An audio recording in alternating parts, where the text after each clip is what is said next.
Hola y bienvenidos de nuevo al canal de A Sangre Fría. Esta es la parte número 2 del vídeo sobre Jack el Destripador, cuya primera parte encontrarás en el canal, en el cual te hablo de los asesinatos de Marianne Nichols y Annie Chapman a manos del asesino de Whitechapel. También te explico el contexto social y la caótica situación que vivían las autoridades. Te recomiendo que lo veas antes de esta segunda parte. Y dicho esto, comencemos. Tras los asesinatos de Nichols y Chapman, la psicosis ha tomado control de Whitechapel, el barrio más pobre y densamente poblado del East End de Londres, un lugar marginal donde la delincuencia y la violencia eran el pan de cada día, pero lo que se vivió durante el otoño de 1888 iba mucho más allá. Y en el ojo del huracán estaba la policía. Los vecinos habían perdido totalmente la confianza en las autoridades, a quienes consideraban unos incompetentes, y empezaron a organizarse ellos mismos para intentar dar caza al asesino. Por su parte, la prensa ridiculizaba a Scotland Yard y exageraba sus errores para convertirlo todo en un espectáculo y alimentar así la sensación de que nadie estaba realmente al mando. ¿Y en la cúpula policial? Bueno, pues lejos de haber una estrategia clara, reinaba el desorden total. Los egos y las luchas internas eran un grandísimo problema. Todo ello bajo la presión constante del gobierno, que exigía resultados inmediatos, aunque nadie supiera realmente cómo conseguirlos. Así que la situación de principios de septiembre era la siguiente: rabia en las calles, burlas en los periódicos y caos en los despachos. Y a pesar de todo, lo peor estaba por llegar. La noche del sábado 29 al domingo 30 de septiembre es conocida como la noche del doble evento, que se cobró la vida de dos mujeres, Elizabeth Stride y Catherine Eddowes.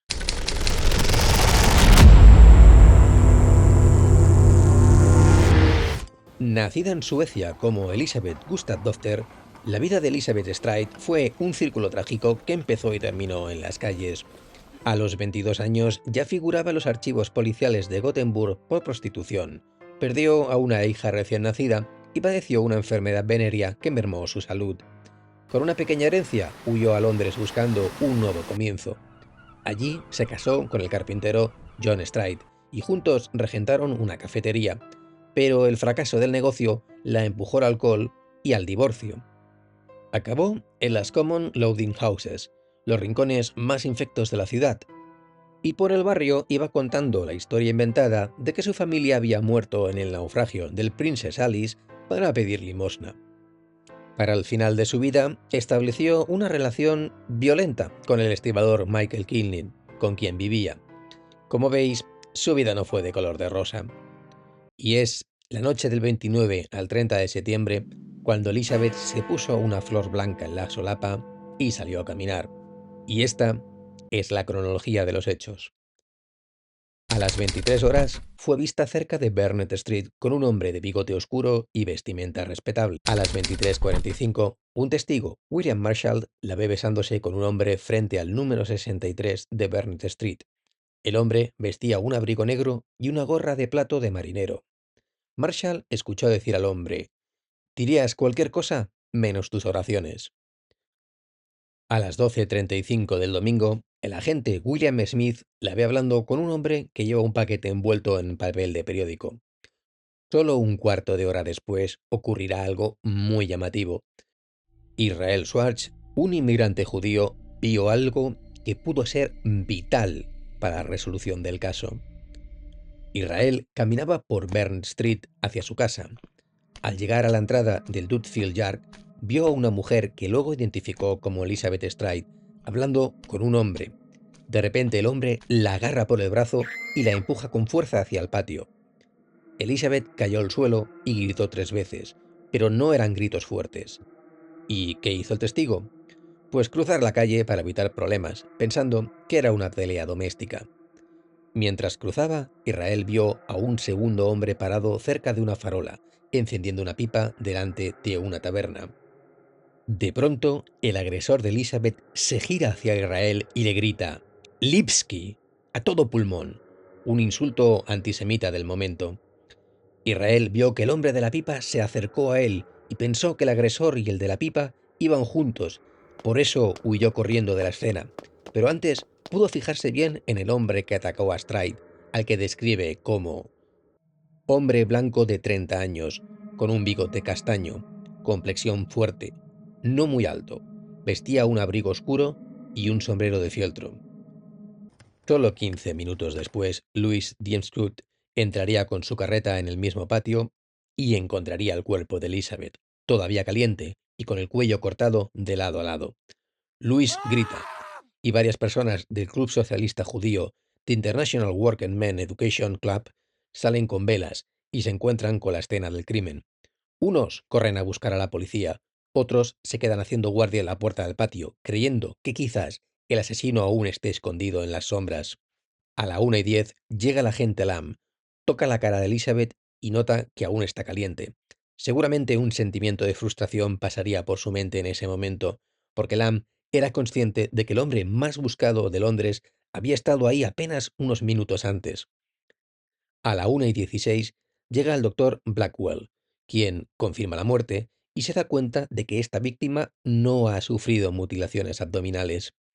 Las autoridades, furiosas, cierran ambos accesos a Bernard Street e interrogan a todos los hombres del club y registran casa por casa.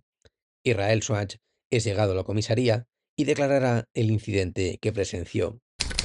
Muy bien, vamos a parar un momento y analizar lo ocurrido. ¿Por qué es importante que le gritara a Lipsky? Bueno, porque implica, teóricamente, que el agresor no solamente no era judío, sino que además también era antisemita. Se ha teorizado también que pudo ser un intento para ocultar que él mismo era judío, pero sinceramente, en mi opinión, creo que es demasiado forzado para que en ese momento de tensión a alguien se le ocurriera pensar en todo eso. También hay quien cree que el hombre de la pipa pudo ser un compinche y que Jack no actuaba solo. Pero lo dudo, no suele ser lo habitual en los asesinos en serie. Pienso que sería otro transeúnte más que al ver correr a Israel pues también se asustara y huyera. Naturalmente no podemos asegurar que el agresor que Israel vio fuera realmente Jack el Destripador, pero el caso es que solo 15 minutos después se encuentra Stride degollada exactamente en el mismo sitio del incidente. Pero es que además hay otro dato muy importante. Stride no había sufrido mutilaciones abdominales, lo que da a entender que el asesino fue interrumpido por algo o por alguien, y el incidente con Israel encajaría perfectamente. Mientras la policía estaba concentrada en exprimir a cada vecino de Bernard Street en busca de información, tan solo a 15 minutos a pie, en Mitre Square, el agente Edward Watkins hace su ronda. Al entrar en la plaza, la luz de su linterna revelará una escena que jamás olvidará. Catherine Eddowes ha sido masacrada.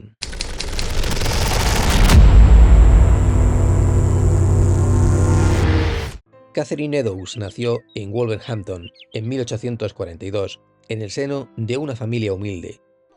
A diferencia de la mayoría, recibió alguna educación formal, pero su madre fallece de tuberculosis cuando Catherine tiene solo 13 años, y su padre poco tiempo después. Después de años sobreviviendo a base de trabajos temporales en distintas ciudades, Catherine tuvo hijos fuera del matrimonio formal, tuvo varias parejas inestables y finalmente cayó en la pobreza extrema, dependiendo de trabajos casuales y de la prostitución ocasional. El infortunio quiso que Eddowes se encontrara en el momento equivocado y en el lugar equivocado en la noche del 30 de septiembre de 1888. Y esta es la cronología. Eddowes había regresado a Londres ese mismo día tras una temporada recogiendo lúpulo en Kent. A las 20:30 horas del día 29 es encontrada borracha y durmiendo en la acera de High Street. A las 20:45, los agentes de policía la llevan a la comisaría de Bishopsgate y la encierran en una celda hasta que se le pase la borrachera. A las 12:30 de la noche, Catherine se despierta y pregunta cuándo la van a dejar marchar. Y, como protesta y también para molestar, empieza a cantar canciones populares.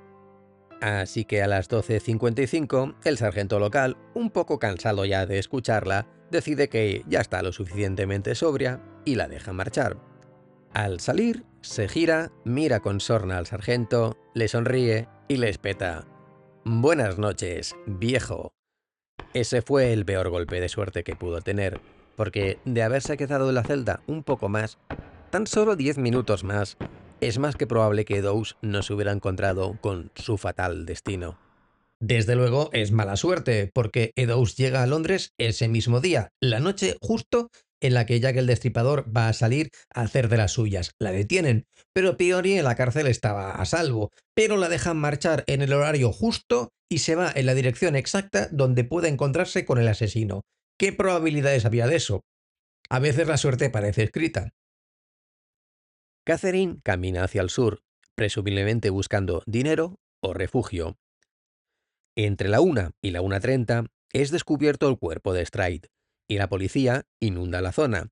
Pero Mitre Square, que es donde Eddowes se dirige, pertenece a la City of London, que es una jurisdicción distinta y que no saben nada de lo que ha pasado en Bern Street.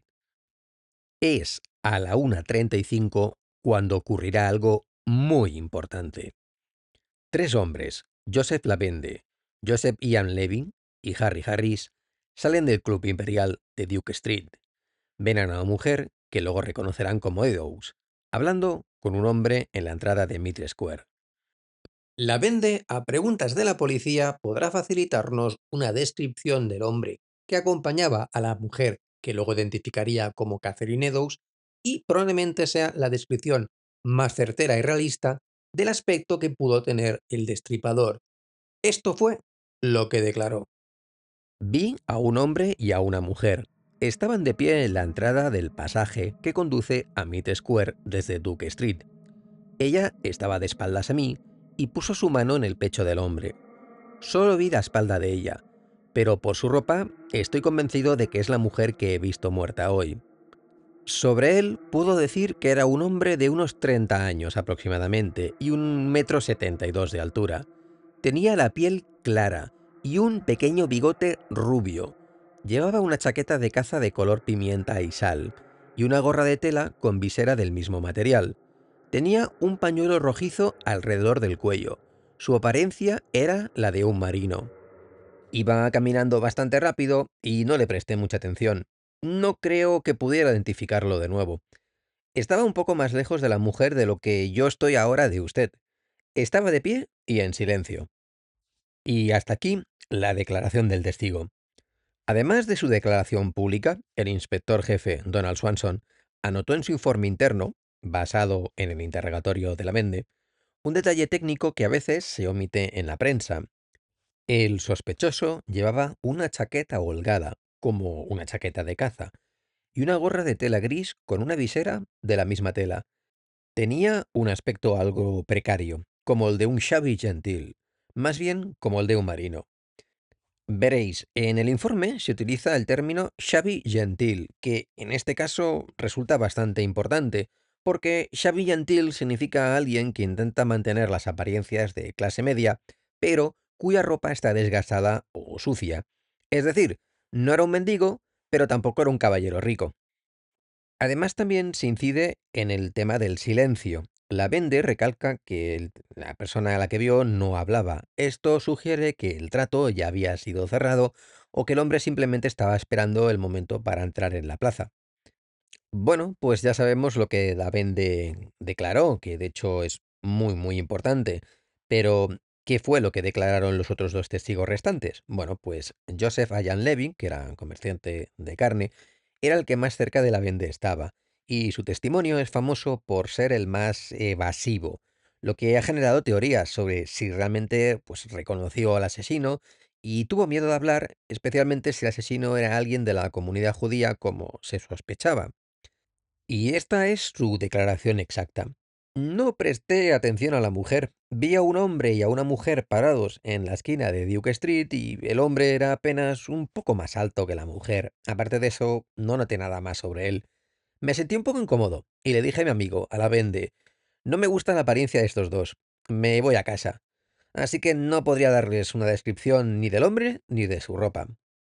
Cuando la policía le presionó en la investigación, Levy se negó a dar detalles. Su frase, no me gustó la apariencia de esos dos, sugiere que algo en la actitud del hombre, quizás una tensión agresiva o una mirada, le provocó un instinto de huida. Y el siguiente es Harry, el tercer hombre del grupo. De los tres fue el que menos vio y el más honesto sobre su falta de atención. Su declaración exacta fue: vi a un hombre y a una mujer hablando. No me fijé en ninguno de los dos. No escuché lo que decían y pasamos junto a ellos y seguimos nuestro camino. No podría describir al hombre en absoluto. Aún así, el testimonio de la Vende es el que más importancia cobraría. En su informe, el inspector Swanson dejó anotado lo siguiente. Estas son las características físicas del sospechoso. De unos 30 años, aproximadamente 1,72 m de altura, piel clara, bigote rubio, una constitución mediana. Llevaba una chaqueta holgada de color pimienta y sal, gorra de color gris, con visera del mismo material. Llevaba un pañuelo rojizo anudado al cuello. Su aspecto en general era el de un marino. Ahora ya sabemos qué fue lo que vieron los tres individuos que se encontraron con Eddowes en la noche del evento, y no solamente por la explicación de cómo era el hombre que acompañaba a Catherine, sino también porque la Vende miró su reloj cuando se encontró con ellos, y entre el encuentro y el asesinato solo ocurrieron 10 minutos, así que existen muchas probabilidades que la persona que acompañaba a Catherine fue quien puso fin a su vida. Lo que ocurre después es que, mientras el asesino estaba presumiblemente en el rincón más oscuro de Mitre Square con Eddowes, el agente de policía James Harvey patrullaba por Duke Street. Llegó hasta la entrada del Church Passage, el mismo lugar donde la Vende lo vio minutos antes. Miró hacia el callejón, pero como no escuchó gritos ni vio nada inusual, no entró en la plaza y continuó su ronda de vuelta. Estuvo a escasos metros del asesino mientras éste cometía el crimen. En este intervalo, el asesino lleva a cabo el ataque más frenético hasta la fecha. A diferencia de los anteriores, en Eddowes no solo hubo cortes en el cuello, sino una mutilación facial severa y la extracción de órganos, el riñón izquierdo y parte del útero. Todo esto en silencio absoluto y en menos de 10 minutos. Es entonces cuando el agente Edward Watkins entra en Mitre Square. Es su patrulla habitual. La última vez que pasó por ahí fue a la 1:30 y la plaza estaba vacía. Al iluminar con su linterna el rincón suroeste, encuentra el cuerpo de Eddowes. Watkins corre hacia un almacén cercano y grita: «¡Por el amor de Dios! ¡Ayúdenme! ¡Han asesinado a otra mujer!». Lo más impactante es que el asesino logró salir de la plaza, posiblemente por la salida norte, justo antes de que Watkins entrara o mientras Harvey estaba en la calle contigua. Poco después, a las 2:55, ocurre algo inusual. Se encontraría un trozo del delantal ensangrentado de Eddowes en Goldstone Street, junto a una pintada en la pared. Hasta aquí la segunda parte de esta serie dedicada a los asesinatos de Jack el Destripador.